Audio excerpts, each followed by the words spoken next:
المدينة تعيش ساعات من الصمت والسكون، وقلوب أهلها يملأها الشجن والحزن. إنها مشاهد عصيبة ولحظات أليمة تمنعهم من الوصول إلى مسجد الحبيب صلى الله عليه وسلم، لكن حالهم كحال العالم أجمع.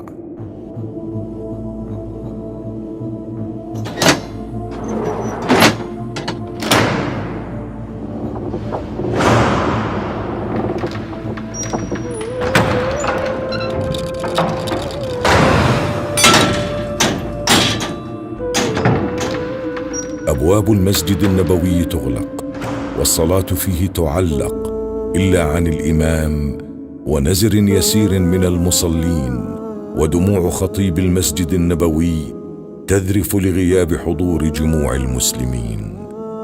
وبعد عباد الله، فاجعلوا بيوتكم قبلة وأقيموا الصلاة.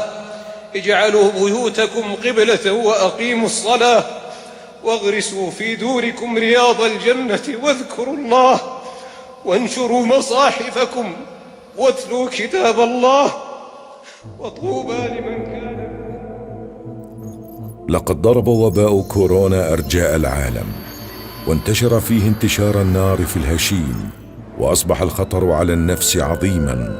فبعد اجتياحه للمملكة وارتفاع حالات الإصابة به، اتخذت الجهات المعنية مجموعة من الإجراءات الاحترازية المكثفة، أولها إيقاف العمرة والزيارة، وحيث إن المسجد النبوي الشريف من الأماكن التي يجتمع فيها آلاف المصلين. فلقد تقرر في 10 من رجب لعام 1441 للهجرة خفض أعداد المصلين إلى 50% من الطاقة الاستيعابية، وذلك عن طريق إغلاق الحرم القديم والروضة الشريفة، وتكثيف أعمال التنظيف والتعقيم المستمرة، وإغلاق المسجد النبوي بعد صلاة العشاء يوميا. وبعد اكتشاف أول حالة إصابة بفيروس كورونا المستجد في طيبة الطيبة، تقرر ولأول مرة في ليلة الجمعة 24 من رجب لعام 1441 للهجرة تعليق حضور المصلين إلى المسجد النبوي.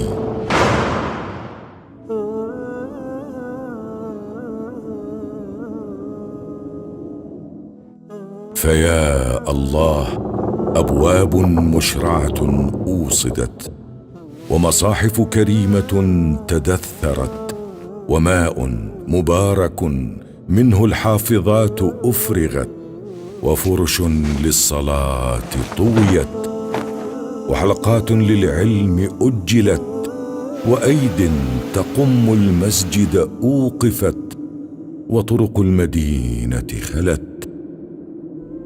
فإذا بالصمت يزحف ببطء مهيب ليملأ أرجاء الحرم، والسكون قد عم أروقة وصفوفا خاوية تئن بالحزن والألم. مسجد الحبيب يفتقد أنفاسا به تعلقت، ومشاعر به اختلطت. مسجد الحبيب تودع ممراته البيضاء من تعلقت قلوبهم برحابه تعلق الوليد بأمه الرؤوم.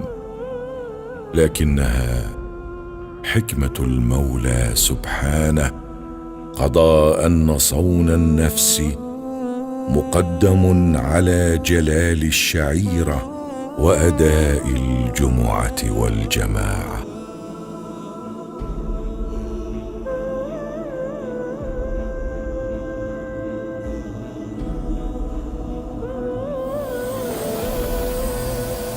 انقضى شهر رجب، ومضى شهر شعبان، وما يزال الوباء ينتشر ويمتد، والخطر يشتد. فرض الحظر الكلي للتجول في المدينة المنورة، ومنع الدخول إليها أو الخروج منها، كما هو الحال في مكة المكرمة وبقية مدن المملكة. يجب علينا جميعا أن نتعاون مع ولاة أمرنا حفظهم الله في التقيد بهذه الإجراءات الاحترازية، لأن فيها مصلحتنا جميعا وحفظ أبداننا وأنفسنا وأرواحنا، ومن أعظم مقاصد الشريعة حفظ النفس. وجاء رمضان المبارك، هل هلاله، أبواب المسجد النبوي مغلقة، وحضور المصلين إليه معلق، وطرق المدينة خاوية، ونفوس المحبين متقدة شوقا، وعيونهم إليه رانية شرفا، ترتقب بشغف بابا يفتح أو طريقا إلى الحرم يفسح. وشخصت الأبصار أمام قناة السنة لمتابعة الخطب والصلوات وسماع الأذان والتلاوات. رمضان في مسجد الحبيب فريد وعجيب، أقيمت صلاة التراويح والتهجد بصفوف فارغة وأروقة لم تعد عامرة، وخفضت صلاة التراويح إلى 5 تسليمات لا أكثر. رحماك يا رب رحماك. مر رمضان وجاء العيد ولا جديد. أدى الناس صلاتهم بين جدران بيوتهم ونفوسهم تهفو من بعيد، لكن البشر والأمل في الآتي سلوى المؤمن برب عظيم.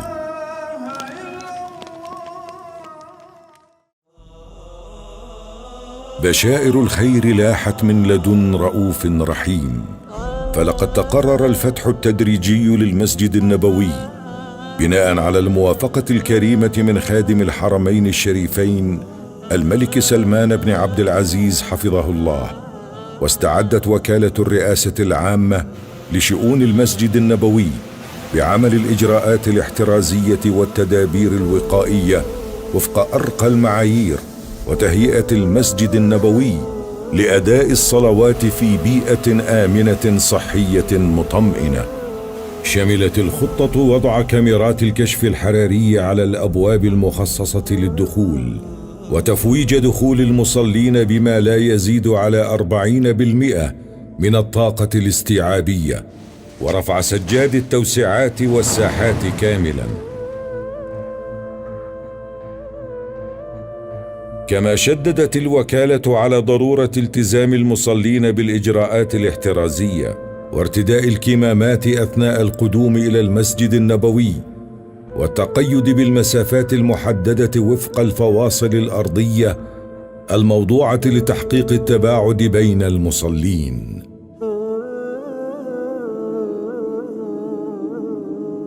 سرى الخبر في أهل المدينة، وحث الشوق والاشتياق إلى المسجد محبيه. طوال الليل لم يغمض لهم جفن، ولم تخلد إلى النوم العيون. والله شعوري فرحة عظيمة ولله الحمد. فرح جدا حتى ما نمت، العادة أنام، اليوم ما نمت. اي والله ما نمت، كنت فرح وخفت ياخذني النوم ولا احضر الصلاة. وقبل فجر 8 من شهر شوال، وبعد 73 يوما، أبواب الحرم تفتح للمصلين لتسمع نحيب وبكاء المشتاقين في الطرقات والساحات مستبشرين. دخلوا مسجد الحبيب فخروا لله ساجدين، وألسنتهم تلهج بحمد رب العالمين. تتلألأ مشاعر العيد في وجوههم، يقولون اليوم عيد. الله أكبر، نبغى نطير، قلوبنا طايرة من الفرح. الحمد لله والله قلوبنا طايرة. إن شاء الله يوصف. الحمد لله. والله العظيم القلب فرحان جدا، فرحان ومبسوط جدا مبسوط. الله يبارك فيكم. إنا فتحنا لك فتحا مبينا ليغفر لك الله ما تقدم من ذنبك وما تأخر ويتم نعمته عليك. فيا عباد الله، نهنيكم ونهني أنفسنا والمسلمين، نوصيكم أنفسنا بالدعاء أن يرفع الله هذه الغمة وأن يصلح. الحمد لله والشكر لله. اللهم لك الحمد، اللهم لك الحمد على نعمك العظيمة وآلائك الجسيمة. إلهي لك الحمد، إلهي لك الحمد على ما أنعمت به علينا في قديم أو حديث أو عامة أو خاصة أو سر أو علانية. فلك الحمد حتى ترضى، ولك الحمد إذا رضيت، ولك الحمد بعد الرضا. الحمد لله رب العالمين.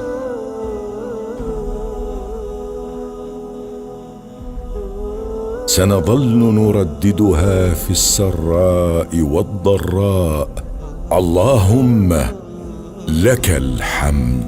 لك الحمد، عادت إلينا الحياة وعادت إليك جموع الصلاة، وبيتك عاد له التائقون، وآمين صاح بها المسلمون بشوق يهز الوجود صدى.